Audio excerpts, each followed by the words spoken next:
Welcome, dear students. Myself, Dr. Savita Chahar, Associate Professor, Department of Botany, Government Mira Girls College, Udaipur, Rajasthan. Today, our topic is linkage. The linkage is the part of your syllabus BSc second year, paper 3rd of unit 2nd. Linkage, or in Hindi it is called Sahlagnata. Linkage is the close association of genes or other DNA sequences on the same chromosome and have the tendency to inherited together during the meiosis. The closer two genes are to each other on the chromosome, the greater the probability that they will be inherited together. Morgan in 1911 stated that the pair of genes of homozygous parent tend to enter in the same gametes and to remain together, whereas same genes from heterozygous parent tend to enter in the different gametes, remain apart from each other. Students, आज का जो हमारा topic है वह है linkage या सहलग्नता। Linkage या सहलग्नता को समझने से पहले मैंने जो आप लोगों को पुराने वीडियोस में बताया है क्रोमोसोम के बारे में, डीएनए के बारे में, जीन्स के बारे में, माइटोसिस के बारे में, मियोसिस के बारे में, अगर आपने उसको अच्छी तरह समझ लिया है तो ही आपको लिंकेज समझ में आएगा, नहीं तो लिंकेज अच्छी तरह से समझ में नहीं आ पाएगा। तो जब ये मेरा वीडियो जब खत्म हो जाए, आज के जो हमारा क्लास खत्म हो जाए, इसके बाद प्लीज आप लोग एक बार वापस थोड़ा मियोसिस, डीएनए, क्रोमोसोम और जीन्स के बारे में आप लोग पढ़ लेना। तो सबसे पहले तो देखिए आप लोग कि लिंकेज क्या है। क्रोमोसोम्स हमने अच्छी तरह पढ़ लिया है, तो क्रोमोसोम्स पे क्या है, क्या लगे रहते हैं, जीन्स लगे रहते हैं। अब फिर बार बार आता है कि जीन्स जीन्स जीन्स, तो ये जीन्स आखिर हैं क्या? Genes, gene is a unit of hereditary information and gene is a segment of DNA sequence that codes for a functional protein and RNAs. और ये जो जीन्स हैं वो क्रोमोसोम पे कैसे लगे रहते हैं? रेखीय क्रम में या लीनियर लगे रहते हैं। और ये भी हम अच्छी तरह जानते हैं कि एक क्रोमोसोम के ऊपर कई जीन्स लगे रहते हैं। तो ये जो जीन्स हैं जो कि एक क्रोमोसोम पर लगे हुए हैं, इनकी टेंडेंसी क्या होती है कि जब भी मियोसिस के दौरान गैमेट्स बनेंगे तो ये जो जीन्स हैं जो एक ही क्रोमोसोम पर पाए जा रहे हैं, इनकी ये टेंडेंसी होती है कि गैमेट्स के अंदर ये साथ साथ जाएं। तो ये जो साथ साथ जाने की जो टेंडेंसी है उसे अपन सहलग्नता, सह मतलब साथ में लगे हुए, और लिंकेज मतलब साथ में जुड़े हुए रहते हैं। ये इनकी ये कोशिश ये रहती है। और यह देखा गया है कि एक क्रोमोसोम पर जीन्स जितने ज्यादा पास में होंगे उतनी ही ज्यादा उनके साथ साथ जाने की प्रोबेबिलिटी बढ़ेगी। यानी जीन्स अगर क्रोमोसोम पर दूर दूर लगे हुए हैं तो सहलग्नता का जो डिग्री है वह कम होगी, और अगर पास पास में लगे हुए हैं तो इनकी ये साथ में जाने की जो क्षमता है वह ज्यादा बढ़ जाती है। अच्छा, इसी तरह से दो शब्द आए हैं बार बार, homozygous parent and heterozygous parent. तो इसको समझने से, इसको भी समझते हुए चलते हैं हम लोग। देखिए, होमोजाइगस पेरेंट और हेट्रोजाइगस पेरेंट क्या होते हैं। हालांकि देखिए, मेंडल्स के लॉ हम जो पढ़ेंगे वो आपके 3rd यूनिट में आएगा। उस समय मैं आपको डिटेल में होमोजाइगस और हेट्रोजाइगस वगैरह के बारे में बताऊंगी, लेकिन यहाँ पर आपको थोड़ा सा पता होना चाहिए कि ये क्या होते हैं। देखिए, एलिल्स के बारे में पढ़ा होगा आप लोगों ने। अगर किसी भी पेरेंट में दोनों ही एलिल एक ही प्रकार के होते हैं उसे अपन होमोजाइगस पेरेंट कहते हैं। होमो मतलब समान। और अगर किसी पेरेंट में दोनों ही एलिल, एक जीन के 2 एलिल अलग अलग प्रकार के होते हैं तो उसे अपन हेट्रोजाइगस पेरेंट कहते हैं। अब आप कहेंगे कि एलील क्या होता है, तो एक छोटे से एग्जांपल से मैं समझाना चाहूंगी आप लोगों को कि मेंडल का एक्सपेरिमेंट जो बहुत ही पॉपुलर है वो आप सब जानते हैं। उसमें क्या था कि मेंडल ने मटर के पौधे की हाइट का जो है उन्होंने एक्सपेरिमेंट किया था और उन्होंने ये बताया था हाइट क्या हो गया, एक कैरेक्टर हो गया जिसका एक जीन है, लेकिन उस जीन के दो रूप थे। वो जो रूप है वो क्या कहलाते हैं, एलील। एक रूप क्या था, टॉलनेस का था, हाइट का, और दूसरा रूप क्या था, हाइट का, ड्वार्फ, बोनापन जो था, है ना। और आप लोग सभी जानते हैं कि अगर जीन डोमिनेंट है तो उसके लिए हम कैपिटल लेटर का इस्तेमाल करते हैं। जैसे टॉल है तो उसके लिए अपन क्या करेंगे, कैपिटल टी। और अगर उसका जैसे मान लो ड्वार्फ है तो उसके लिए हम डी नहीं लिखेंगे। रिसेसिव के लिए जो डोमिनेंट कैरेक्टर है उसके लेटर का स्मॉल लेटर यूज करते हैं। तो टॉल के लिए हम क्या यूज करते हैं, कैपिटल टी। ड्वार्फ के लिए हम क्या यूज करते हैं, स्मॉल टी। तो अगर किसी भी पेरेंट में दोनों ही जो एलिल हैं, उदाहरण के लिए दोनों ही जो एलिल हैं वो कैपिटल टी है, उसे पर क्या कहेंगे, होमोजाइगस पेरेंट। और अगर इस पेरेंट में एक कैपिटल टी है और एक स्मॉल टी है एलिल, तो उसे अपन कहेंगे हेट्रोजाइगस पेरेंट। तो मॉर्गन ने 1911 में ये बताया कि अगर किसी पेरेंट में दोनों ही एलिल एक समान हैं तो उनमें ये टेंडेंसी होती है कि गैमेट्स बनने के दौरान वो साथ साथ जाते हैं। जबकि अगर पेरेंट हेट्रोजाइगस हैं तो गैमेट्स में ये टेंडेंसी होती है कि गैमेट्स बनते समय ये दोनों ही जो एलील हैं वो अलग अलग जाते हैं। Then the hypothesis that linked genes tend to remain in their original combination because of their location in the same chromosome was given by T.H. Morgan in 1911. But before Morgan, Sutton and Boveri, 1902, Batson and Punnett, 1906, had given some hints about the phenomenon of linkage. Batson and Punnett formulated the hypothesis of coupling and repulsion to explain the unexpected F2 result of dihybrid cross between a homozygous sweet pea having dominant allele for purple flower and long pollen grains, PPLL, with another homozygous double recessive plant with red flower and round pollen grains, small pp and small ll. When the test crossed a heterozygous purple long plant with recessive parent, besides getting 1:1:1:1 test cross ratio, they received phenotypic ratio of 7:1:1:7 has been illustrated. Morgan ने जो ये बताया था कि अगर किसी chromosome पर genes pass पास में लगे हुए हैं एक ही क्रोमोसोम पर, तो गैमेट बनते समय उनकी टेंडेंसी होती है कि वह साथ साथ में जाते हैं।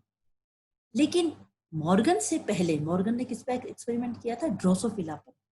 लेकिन मॉर्गन से पहले सट्टन और बॉवेरी नाम के वैज्ञानिक तथा इसी तरह बैटसन और पुन्नेट नाम के वैज्ञानिकों ने लिंकेज के बारे में थोड़े एक्सपेरिमेंट तो किए थे, लेकिन लिंकेज के बारे में वह पूरी तरह नहीं बता पाए थे। लेकिन सट्टन और बॉवेरी बैटसन और पुन्नेट के एक्सपेरिमेंट को, क्योंकि ये भी क्या है कि मील का पत्थर साबित हुए थे, इसलिए इनकी जानकारी भी हमें होनी चाहिए। तो बैटसन और पुन्नेट ने अपना जो एक्सपेरिमेंट किया था, जिसको उन्होंने कपलिंग एंड रिपल्सन का नाम दिया, उसके लिए उन्होंने क्या किया कि लिथाइरस ओडोरेटस स्वीट पी है। आप ये याद रखिए कि मेंडल ने जिस पी पर वर्क किया था वो पाइसम सटाइवम थी, जबकि जो बैटसन और पुन्नेट ने जिस मटर पे जो वर्क किया वो लिथाइरस ओडोरेटस थी। तो बैटसन और पुन्नेट ने डाइहाइब्रिड क्रॉस कराया। डाइहाइब्रिड क्रॉस में उन्होंने क्या किया कि होमोजाइगस एक पी प्लांट लिया जिसके अंदर पर्पल फ्लावर और जो पोलन लंबे पोलन ग्रेन जो इनका क्या है डोमिनेंट कैरेक्टर है, वो हम होमोजाइगस पेरेंट का क्रॉस किससे करवाया? Recessive parent. रिसेसिव पेरेंट भी क्या है? होमोजाइगस है, लेकिन किसके लिए? रेड फ्लावर और राउंड पोलन ग्रेन। अभी मैंने थोड़ी देर पहले बताया था ना कि अब जैसे इस उदाहरण में देखिए आप लोग, होमोजाइगस डोमिनेंट पेरेंट कैसे हैं? जहां पर क्योंकि पर्पल फ्लावर डोमिनेंट है तो हमने पर्पल फ्लावर का क्या कैपिटल लेटर ले लिया पी, और लॉन्ग पोलन ग्रेन भी क्योंकि यहाँ पे डोमिनेंट है तो उसका हमने क्या ले लिया? Capital L. जबकि रिसेसिव में क्या है?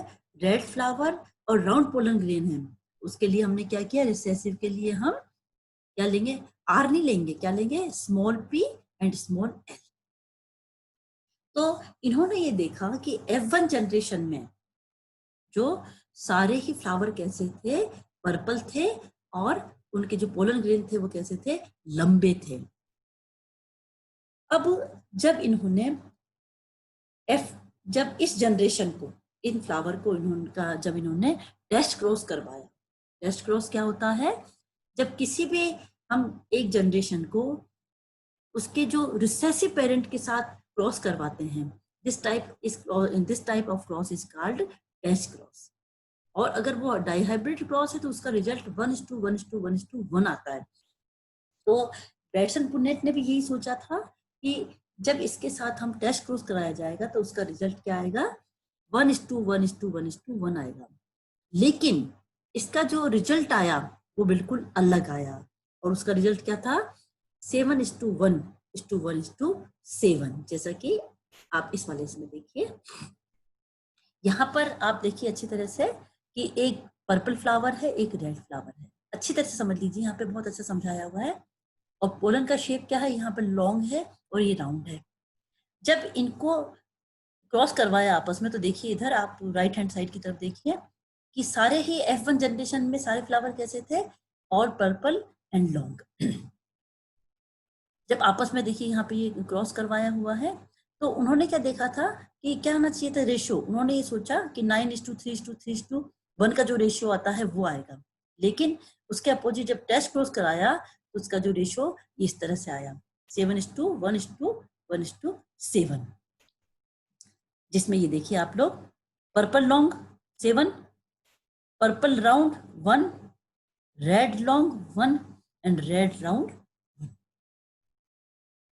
अब इसको समझने से पहले आपको थोड़ी सी जानकारी मेंडल्स लॉ की होनी चाहिए।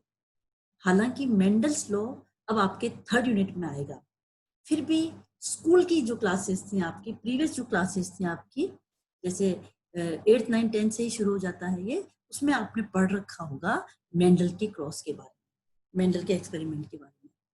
तो मेंडल का जो एक सेकेंड लॉ है, लॉ ऑफ इंडिपेंडेंट असॉर्टमेंट या स्वतंत्र अव्यूहन का नियम, उसके अनुसार क्या होता है कि अगर किसी भी क्रोमोसोम पर जो एलिल्स लगे हुए हैं अगर वो साथ साथ में भी हैं तो वो जब गैमेट्स बनते समय वो दूसरे गैमेट के अंदर जाने के लिए, अलग होने के लिए स्वतंत्र होते हैं।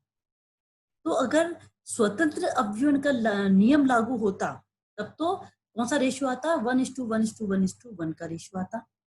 लेकिन यहाँ पर क्या था देखिए स्टूडेंट्स कि क्योंकि हमने होमोजाइगस पेरेंट लिया था तो उन होमोजाइगस पेरेंट में ये टेंडेंसी थी कि जब गैमेट्स बनेंगे उस समय उनके जो जीन जो पास पास में लगे हुए हैं वो साथ साथ में जाते हैं। लिंक्ड जीन है, वो सहलग्न है, एक जाएगा उसके साथ ही ये सब भी जाएंगे। तो इसलिए जो टेस्ट क्रॉस का जो रेशियो था वो 7:1:1:7 आया। अब इसके अपोजिट उन्होंने क्या करवाया? उन्होंने जो दूसरा टेस्ट करवाया वो हेट्रोजाइगस पेरेंट के साथ करवाया। तो हेट्रोजाइगस पेरेंट के साथ जब उन्होंने क्रॉस कराया तो उसका जो रिजल्ट आया 1:7:7:1। देखिए, similarly was the case with recessive allele. This tendency of dominant or recessive allele to inherit together was explained as gametic coupling by Bredesen and Punnett.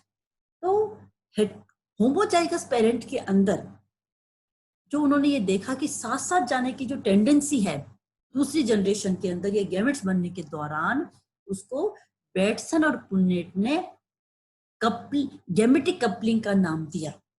और हेट्रोजाइगस के अंदर उन्होंने ये देखा कि वो और दूर दूर जाना पसंद करते हैं, इसलिए रेशो क्या आया 1:7:7:1। उसको उन्होंने रिपल्सन का नाम दिया।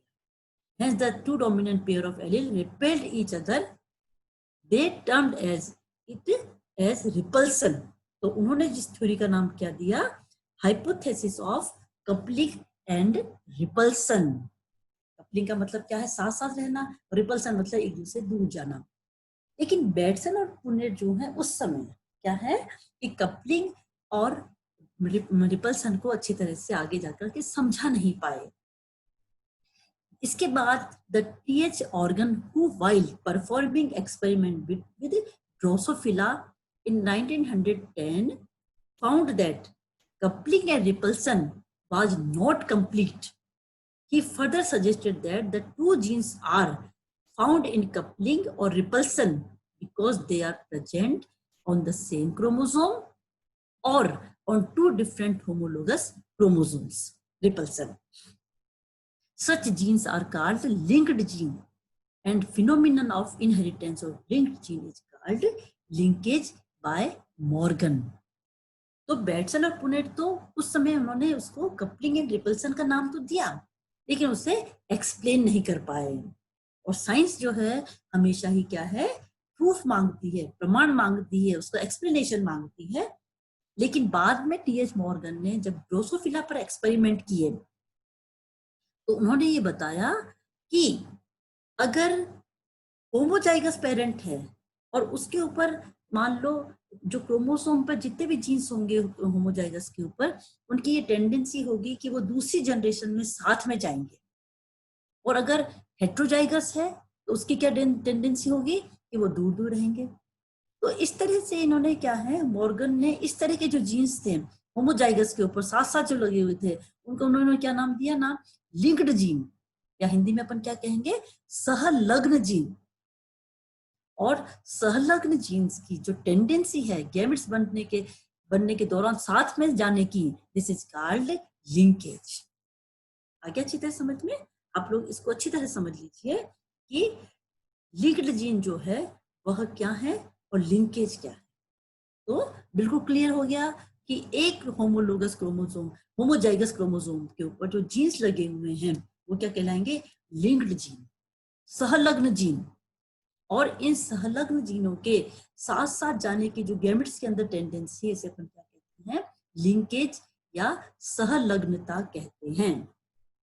Morgan stated that the pair of jeans of homozygous parent tends to enter in the same gametes and to remain together, where same genes from heterozygous parent tend to enter in the different gametes and remain apart from each other. He further stated that the tendency of linked gene remaining together in original combination is due to their location in the same chromosome. वही वाली बात जो अभी अपन ने बात करी थी कि होमोजाइगस पेरेंट हैं, उसके ऊपर जो एक क्रोमोसोम में जीन है वो साथ साथ जाते हैं गैमेट्स बनने के दौरान। और अगर हेट्रोजाइगस है तो उनकी टेंडेंसी क्या है कि वो अलग रहना पसंद करते हैं, साथ में आना बहुत कम पसंद करते हैं।